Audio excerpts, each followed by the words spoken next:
Hi there, everyone. Again, my name is Adeo. I'm CEO of the Dessel Group. I'm going to be talking with you about some exciting things that we have going on in Cohort 18, the newest program of VC Lab. And I'm going to take you through all the things that we're working on that are relevant to you that are pretty cool. So I'll take you through a presentation. We'll also be sharing this out afterwards, the video, and I look forward to exploring all the exciting innovations that have been happening at VC Lab and Dessel Group. Okay, so the theme of Cohort 18 is Beautiful Future, and there's a reason for that because our view at the reason we do what we do at Dessel Group, at VC Lab, and all the things we do to modernize the venture capital asset class is we believe that passionate limited partners funding ethical managers of venture capital firms and funding entrepreneurs who are trying to make the world a better place is really the solution that is going to build a beautiful future for humanity. Governments have failed us, companies have failed us, NGOs and nonprofits have failed us. None of the traditional things that we have tried to fix the problems of the world have worked. However, uh, we see entrepreneurs funded by ethical VCs who are backed by passionate limited partners as a powerful vehicle to one by one solve every problem humanity is facing everywhere in the world and build a beautiful future that we can all be proud of. And so we feel the culmination of all of our efforts is coming together in cohort 18. It will by far be the strongest cohort that we have ever launched. And we're very excited about it and what it means for the future of humanity, what it means for our future, etc. I know there's some concerns that, about, oh, how is the world going right now? Is it still a good time to launch a fund, etc.? Let me talk a little bit about that. You may be reading things in the media that emerging managers and new managers are facing lots of trouble. Much of that narrative is built on data from a company called PitchBook. The PitchBook data is completely flawed. Let me tell you an example why. So we launch 60% of all new firms worldwide, possibly more. Not a single one of them, not one of them, talks to PitchBook. How do I know? Because in many cases, we ourselves launch the firm. PitchBook writes us, and we don't talk to PitchBook. I've never talked to PitchBook. No one on my team has ever talked to PitchBook. So PitchBook's data is missing 60% of the market that works with us. And then the other 40%, no one I know that's launched a fund talks to PitchBook. So they're talking to a very, very small sample size. Let me give you real data. Cohort 18 has had some of the largest enrollment numbers in history in terms of applicant volume at the early admissions deadline. We're still accepting people, so it's not done yet. So we're not sure where the final cohort size will come up, but early indications are very large. Cohort 17, which is running right now, has raised the most amount of money of any program in history. So people in cohort 17 have raised more money than anyone else. So, a lot of the things that you read in the media about the state of venture capital, particularly the state of new and emerging managers, is wrong. Things are going well. It's an exciting time. Many things are happening that are positive. And if you see or read things that are negative, at least in my experience, it's probably incorrect. All right, well, let's keep going. So right now, the world's biggest problems are not getting solved, as I mentioned before, and solutions that are happening, that are being built by entrepreneurs everywhere in the world, need funding. And that funding needs visionaries, right? You are that visionary. You are the manager that's going to bring your expertise to fund the companies that are going to build the future of humanity. Your knowledge, your experience, your passion is going to help entrepreneurs to make this world a better place. And we need this now. We need bold investors now. There are, the world is on fire. There are real problems happening right now. And there are entrepreneurs who are fighting those problems, and bold investors need to be backing them. And we are here to help. Okay. A lot of people say, wow, why do you do this? I brought up our why at the beginning. We are here to help first and foremost. Our goal is to build an enormously successful business that does things differently because we help first and do commerce second. And there may be some questions about how we make money. I'll cover that a little later. But our primary purpose is to help first and make money second, right? And in fact, it's been really interesting. The more that we help, the more good that we do in the world, the more successful we've been commercially. So we've proven that there are other models of making money that you can in fact do well by doing good. Um, so the program that you're going to enroll in and be part of in cohort 18 takes you all the way from your idea to closing on capital in roughly 14 to 16 weeks. And a lot of people, we spend a lot of time on thesis, about a month on thesis, and people are like, wow, that's a lot of time. You're going to spend probably the first few months of your fund's existence working on your thesis, because it's like figuring out your product market fit as an entrepreneur, right? When you start a fund, you're not starting a company. You're starting a financial services business. You are managing money of limited partners to invest in companies. So you're a money manager, okay? So the thing that a lot of new fund managers confuse is they think of the fund like a startup, and they think of LPs like VCs, and they're pitching VCs for money. That's not what you're doing. You're managing their money to invest in companies. And so the customer is the LP, and the product is the company that you invest in. All right. Now, your thesis is basically what you tell LPs you're going to do with their money. And you may think you have the best thesis ever, but no LP wants to invest in it. Okay. So then you need to adjust your thesis until a large enough pool of limited partners want to invest in that thesis so that you can invest in companies.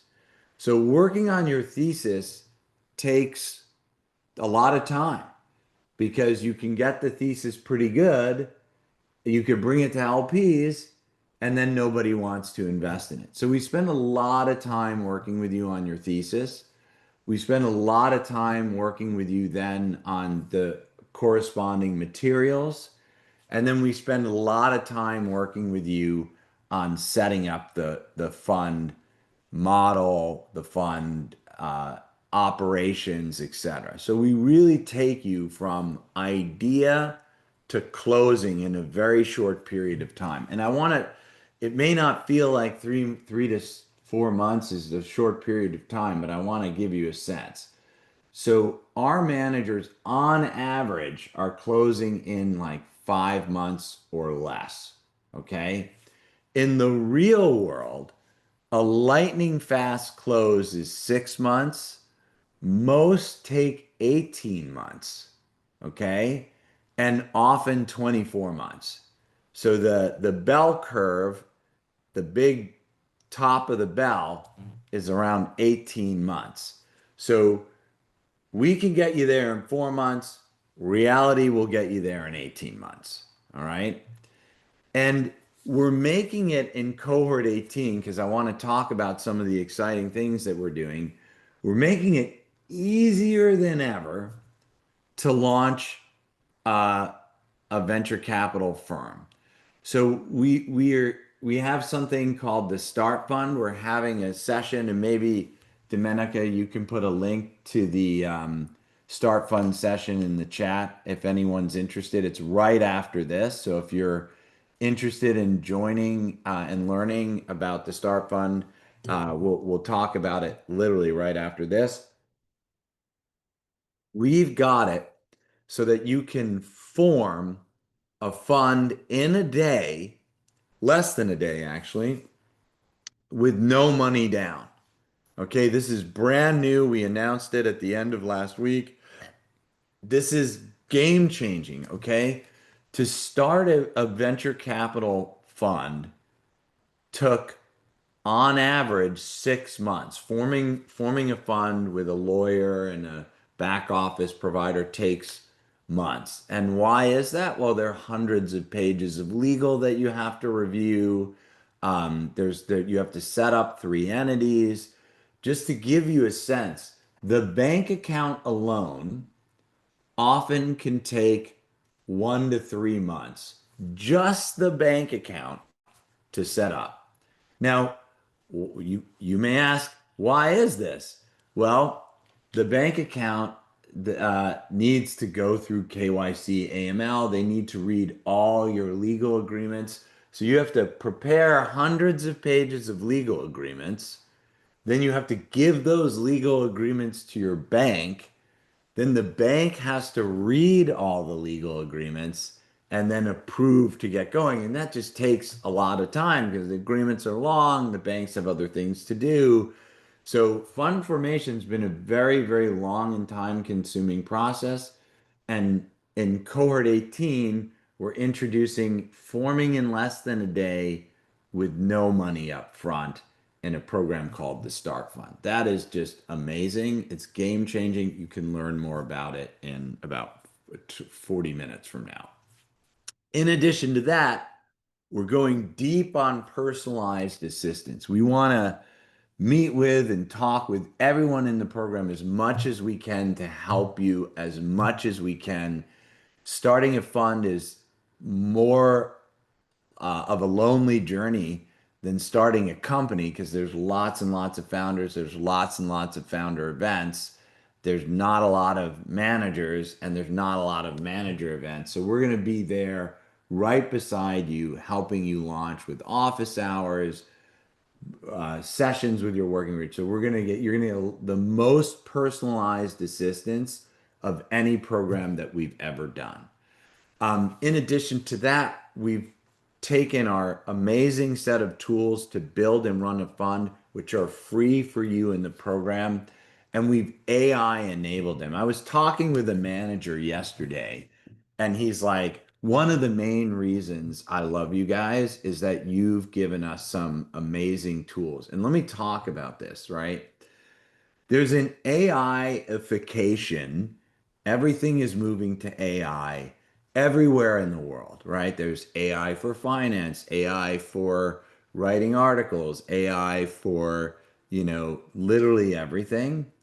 Ironically, no other provider out there, no other platform, AI for VC does not exist. Now, there's little tools here and there, right? Oh, I can help you write or research a company with AI. Well, yeah, that's a useful tool for sure, absolutely, right? But you need AI for everything. You need AI to find LPs, you need AI to help you manage your emails, you need AI for deals, and we've built it all. So now we've created the leading suite of venture capital tools that are AI enabled, and you get them free as part of the program. I will show them to you in a second. And then what we're also introducing and expanding on is we're going to help you meet LPs. So the very best people in cohort 18 will go into our marketplace. In our marketplace, we have LPs looking to invest into managers, and you will benefit from that if you are among the best people in the program. Let me take a double click on what the best means. Um, so we're launching, as I mentioned, about 60% of all new manager firms and funds worldwide. And we definitely are weighted into the top quartile and the top decile. How do I know? Well, not only do we have our own benchmarks, but I get to see benchmarks from other organizations, whether it be PitchBook or etc., though PitchBook is not the most reliable. And our firms and funds are blowing them away. I talked with a fund yesterday. It's 18 months old. It's already at a 2x TVPI. We've got funds at 4x TVPI, etc. In anything under 3 years, there's something called a J curve in venture capital, where the returns go negative before they go positive because you're collecting fees, which brings the returns down, and then your portfolio gets marked up after a few years, which brings it up. Very few of our funds have a J curve. I mean, it happens for sure, but it's not a norm because we train our managers on tactics and strategies to avoid the J curve. And that means that they come out of the gate with better returns. And ultimately, we hope, because we ourselves are only 3 years old, that our funds will, as they mature into the 10-year time frame, will continue the trend of beating their peers and be some of the top performing funds ever launched in history. Okay? And you're not going to be a top performing fund if you don't engage with the program, right? We show you how to beat the J curve. We give you tools and tactics to find LPs. We provide you with systems to manage deal flow. If you don't do the work, you're not going to do well. It's that simple, right? Venture capital is complicated. Previously to what we've done, you had to learn venture capital by being an apprentice in the industry for 2 decades, and then you could start your firm. 2 decades. We have simplified this down to months, right? Versus decades. But you have to engage. All right. Now, I want to show you a little bit of the tools because they're very, very cool some of the AI tools we were talking about, right? So this is, for example, a pipeline with sample data, right? And there are tons of AI tools everywhere. So let's say, for example, I wanted to email somebody, right? And I want to just introduce them to the fund. I have an email template there to introduce them to the fund. But now I want to say, hey, I want to personalize this to the individual and make it sound like me so I can AI enable it, have the message sound like me, and it's going to rewrite this introduction email to sound exactly like me. Now, this is more, I hope you're doing well. I start a lot of emails like that, crazy times. So, our system learns how you write emails. It can take a template email. It also knows the whole dialogue with the prospect that you've had in the past, and it will craft a custom email for that prospect in seconds based on how you write and your history with that prospect. So I'm just going to show some AI tools that are pretty cool, right? So let's say you want to look for LPs, right? So I click the LP archetype advisor. Which fund do you want to look? It's a multi-fund system, so I'll just use the sample fund one. Um, some of you have seen this before. It says, hey, is this your thesis? Yes, that's the thesis, right? Wants to check. And now it's just going to start recommending LPs for me to reach out to. And it's going to profile the LPs based on an archetype because you need to customize messages and outreach to different LPs based on their archetype. And of course, it's running a little slow right now. I'm not really sure why. Sometimes that happens. Let's see. Let me reload. Of course, I'm going to demo and get it to run a little slow, but I'll go back here. Let's try that again. All right, so sample fund one. Uh, the demo gods are running a little slow. Just so you know, we literally have hundreds of people right now filling out a form for Start Fund. So it may be hitting our servers a little, but it will recommend in a moment. And what I can do while it's doing that, since it's going a little slow right now, if I go into my, oh, there it goes. All right. So it will show you different archetypes, as I said, for LPs to go after. By the way, also we use some third-party AI systems. Our system is multi-AI enabled, so it can work with Grok, ChatGPT, Claude, etc. And each AI tool that we have, we pick the best and most secure AI for whatever that job is. So I believe this uses OpenAI because you're not really doing anything uh, sensitive, right? It's asking you to brainstorm LPs that might be good. So this says, okay, hey, look, tech executives might be a good LP archetype. It's going to review a few or family offices. Then it gives you search terms, right? So then I can open those search terms to look for, um, start browsing different LPs in that archetype, like Jessica, right? I can go into Jessica and I can say Jessica is really cool. She's a climate investor. She's buddies with Mike. And then we have another AI tool that allows you to instantly import Jessica right to your fundraising pipeline, right? So now it's going to create a profile for Jessica that we can add into our CRM. And not only that, it's going to say, hey, since you don't know Jessica very well, in this case, I do, here's who else knows her. Here's a connector, and it's going to add that connector in as well. So we have tons of AI tools around fundraising. We have just one other AI tool around fundraiser that I think is pretty cool. We have an event system, right? So I want to create a new event, let's say, and to recruit LPs, right? So it says what type of event. So I want to do a dinner for LPs at Stanford uh, on 6/15 at 8 p.m. Okay.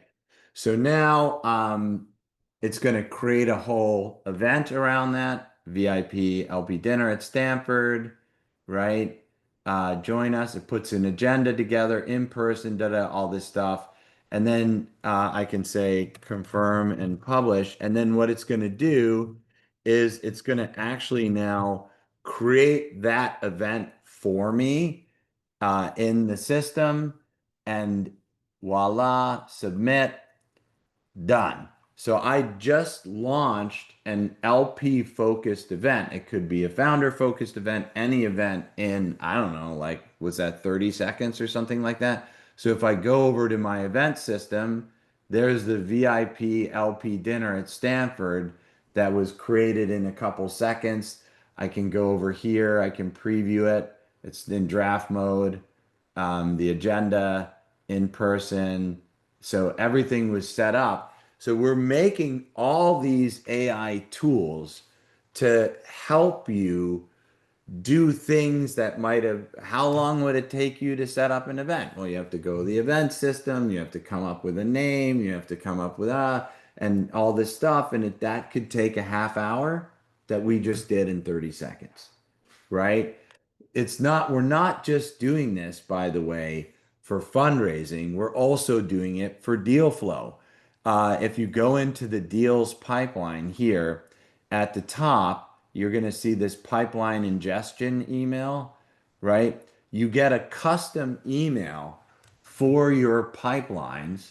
And if you get a deal through email, you can just forward that deal to your pipeline and it will automatically add that deal to your deal flow pipeline. And not only that, it will, I believe I sent the deal in the other day as a test. I don't want to do the whole email thing now because I have other things to present.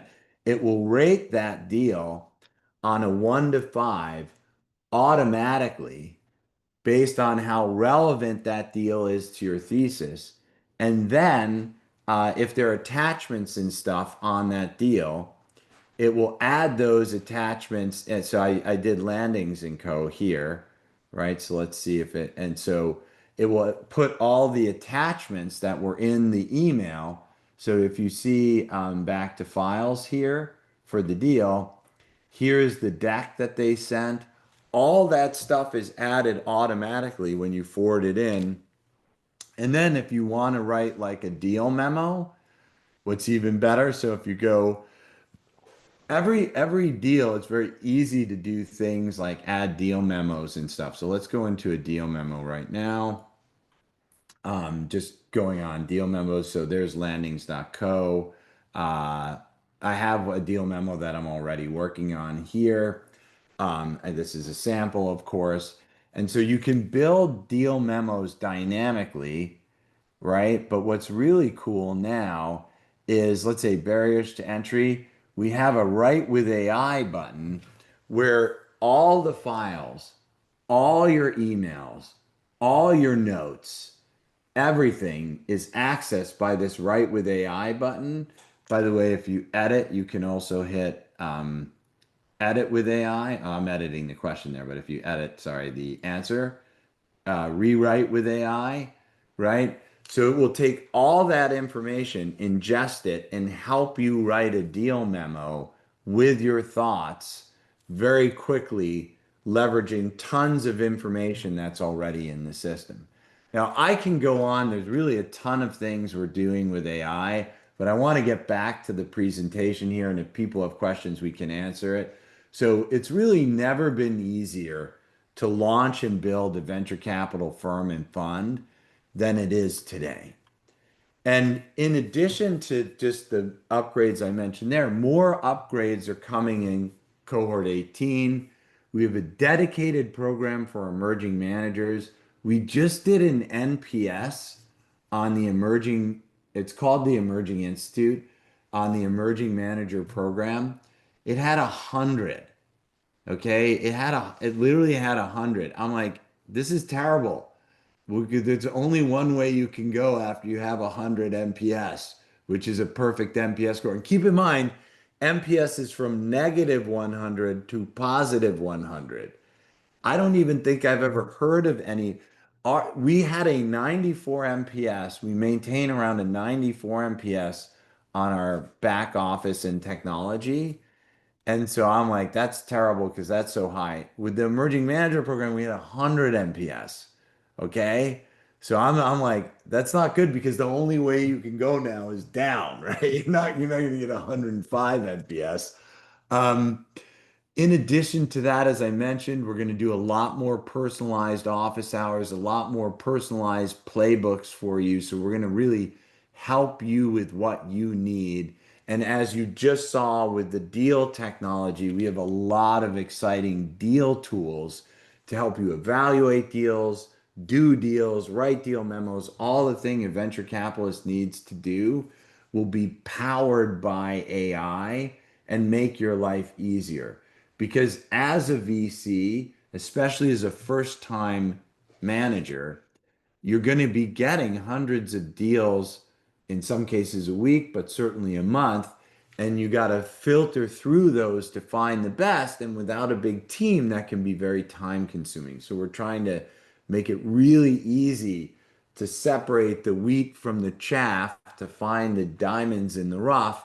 And then you dive in and do the work when you find the diamonds in the rough. And we're actually making it easier to do that work as well.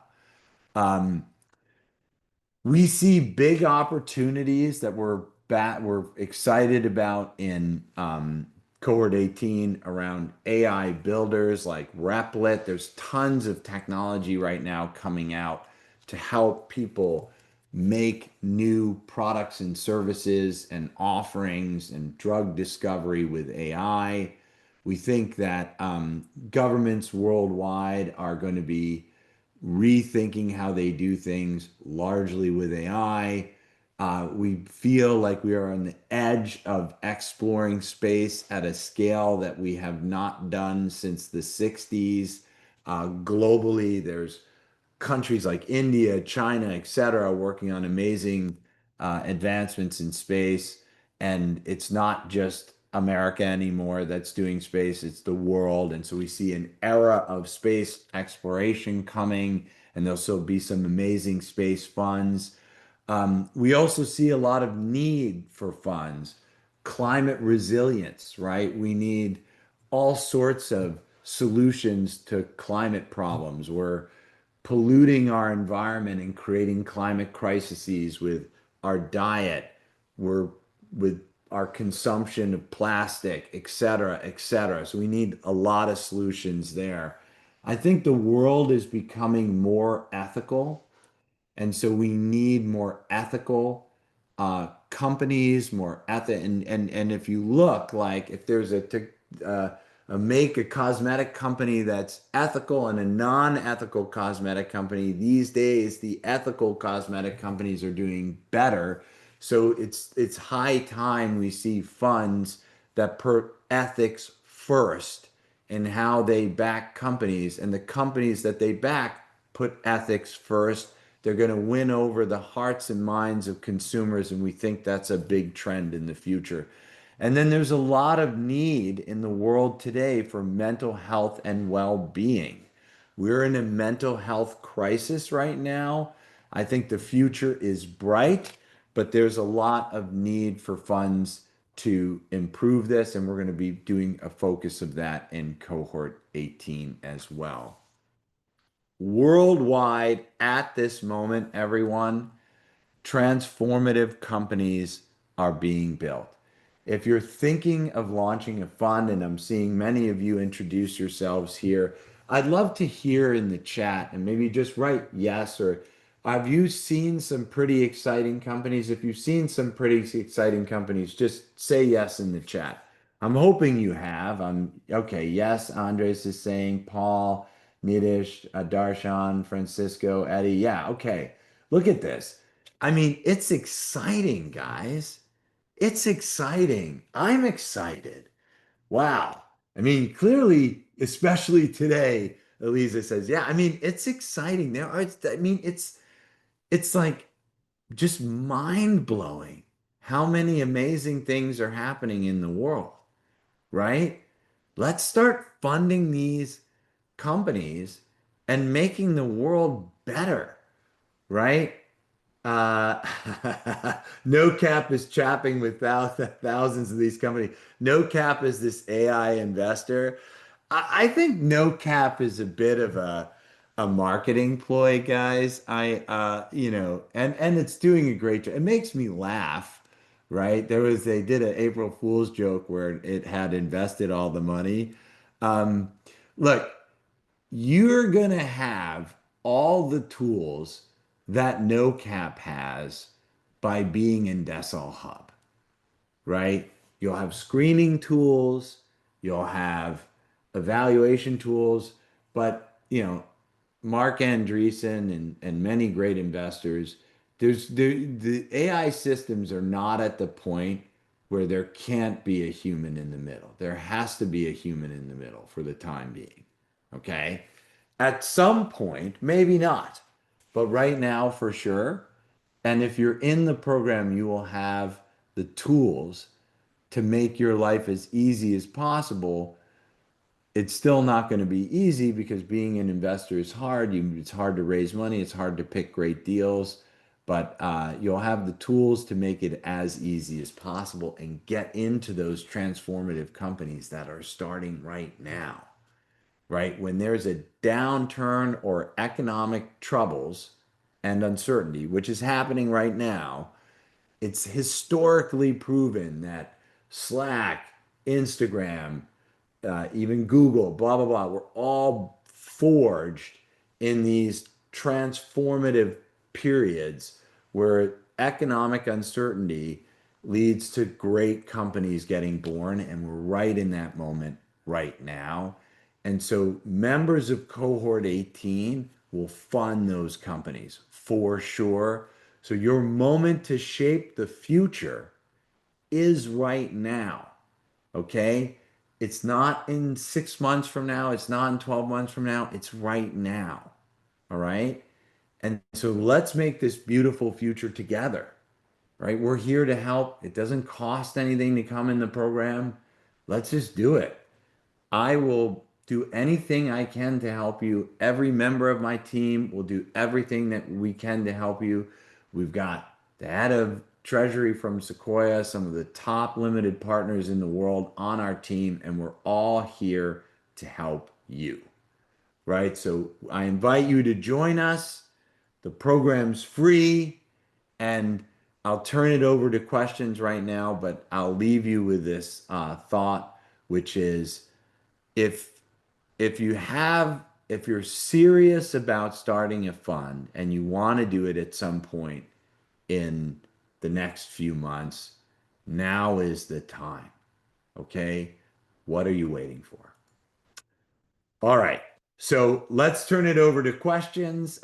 This was really great, everybody. Now you get to see the big version of me versus the small.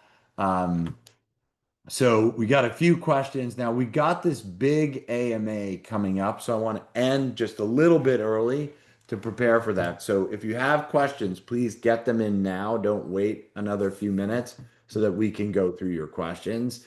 Um, yeah, so this new start fund that we're launching is a big deal. We had more people sign up for it the day we launched it than we anticipated to close this whole year. In fact, we had twice as many people sign up in one day as we expected to close all year. So it's going to be interesting to say the least. Okay. So upvote questions as well, and we'll do our best to answer everyone. Okay. Is the thesis vetted by real LPs? Getting feedback on that would be useful. So, Moy, you're gonna have to go and we can introduce you to some LPs for sure, and we are, but at the end of the day, um, the best we've ever done is help fill up to 20% of the fund. You have to find your own LPs. So if we do, that's the best we've ever done. On average, I think we're helping people that even get into the marketplace because they have to be among the best for us to put them in the marketplace. We're helping people raise, on average, like 8%, something like that. So you're gonna find 80 to 92% of all the LPs. So you're going to take your thesis, you're going to go to your network, and we'll help you identify LPs from your network with the tools, et cetera, that I just showed you. And you're going to share your thesis with people that you know, and they are going to give you feedback. That's how you get feedback on your thesis. Okay, so we got a question. Can you talk about the first, second, and so on closing? Whoop, somehow that got pushed down.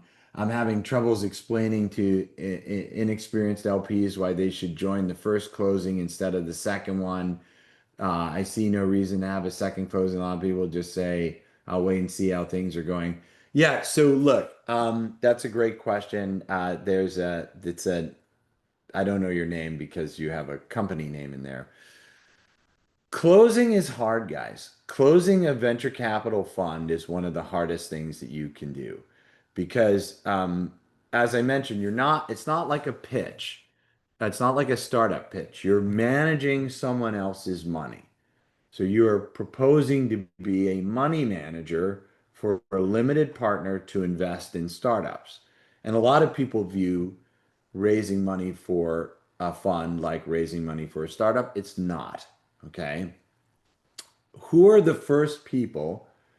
And may I add, on top of that, it's a blind pool. So it's not like you're saying, hey, look, you give me money, I will get you in SpaceX. Oh, okay. I want to get in SpaceX. Getting in SpaceX is hard. I'll give you money to get in SpaceX. No, it's like you give me money and then I'll invest it in whatever I feel like. And like, what do you feel like investing in? Well, that's my thesis. So you give some specificity. So it's a blind pool of capital. So they are giving you money to blindly invest in things. Okay. It's called a blind pool. So the first close is like insanely hard because you have to get people to blindly give you money to invest. So who are the people who are most likely going to give you money to blindly invest? It's like people that you know. So your your first close is almost completely, almost entirely people that you know to blindly invest in things that you like. Once you get the first close done and you make a couple investments, your trust level goes way up in the world because you de-risk you as a person. You've gotten to a first close, you've made some investments, so now you are less risky. And so at which point you can go after people that you don't know as well to pitch in the second, third, and fourth closes. Now, I can talk more about closings if people have questions, but that is basically the answer. Uh, Let me refresh on votes here. Moya is asking again, does access to these tools remain free after the cohort ends? Yes, is the answer to that. There is a premium version of the program for power users if you're using it, premium version of the tools. There's also a premium version of the program as well. If you, let me talk about both. So if you're like power user of the tools, like burning out the AI, uh, then we don't actually shut access down, but we send you this naggy thing. Hey, you're using this tool a lot. You should pay for it, and it's not expensive compared to the value it brings. So it's like a high-end AI tool rate.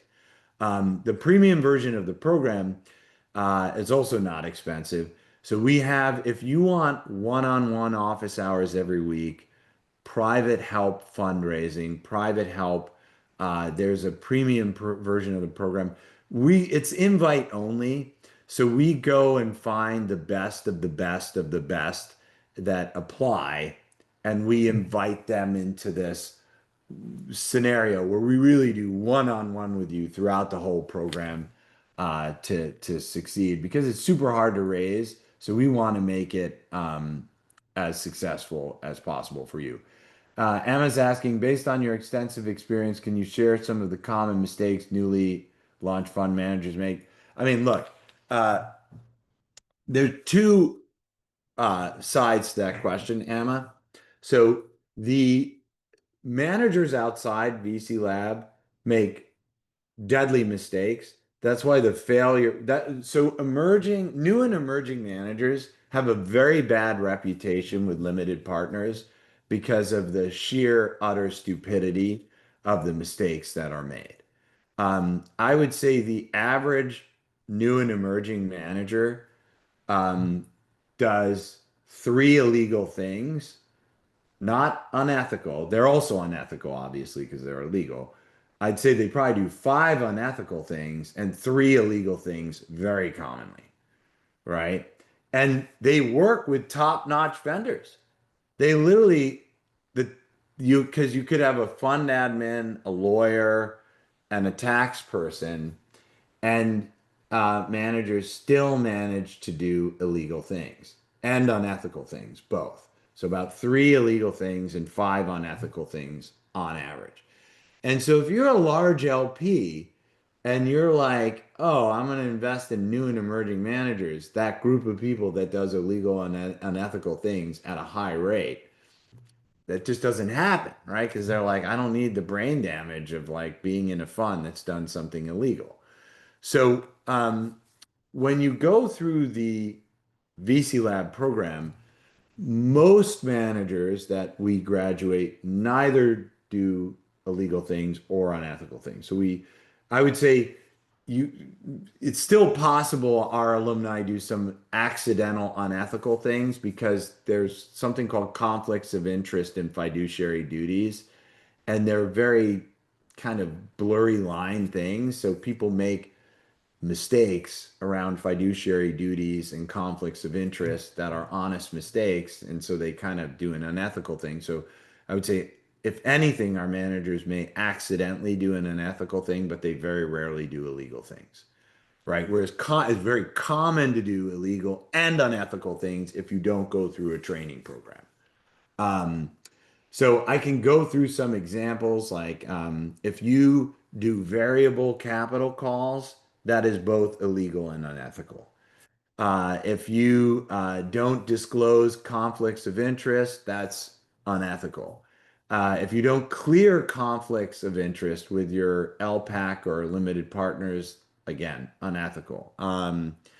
There's all sorts of accounting mess ups. People offer incentives to limited partners that are sometimes unethical and sometimes illegal.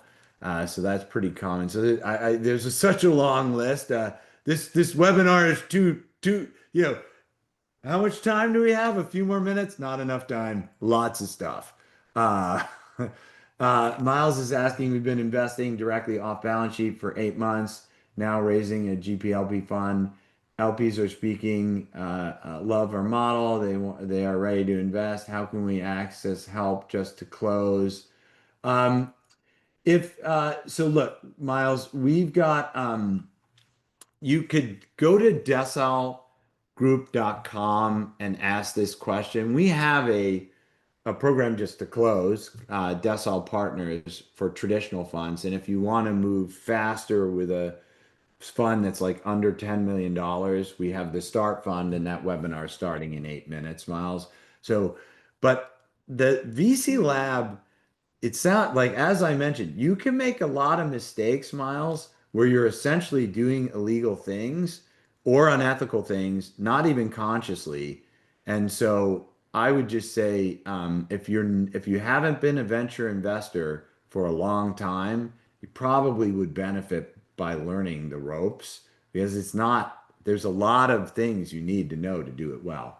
Jim's asking, collecting quarterly reports and management updates from portfolio to create reports for my LPs is a huge struggle. Does the platform help with that? Yes. We have automated updating tools, etc. So Jim, Decile Hub does make that easier. We can always go a step further. In fact, but right now, there are tools that make it significantly easier. We're not writing the updates with AI, but that's something that we're working on. But we're collecting the updates automatically and getting the data automatically. Um, do some upvoting. We have a lot of questions, not a lot of times. Couple more minutes here. Uh, what are the top and best performing practices of striving funds? I mean, again, not a lot of time to answer that. Come in the program, Emma, and we're going to answer all that. Where basically the program trains you on the best practices. Program's 4 months long. It's not something that you can just be like, do this, this, and this, and you'll be successful. I mean, it's like a long list, right?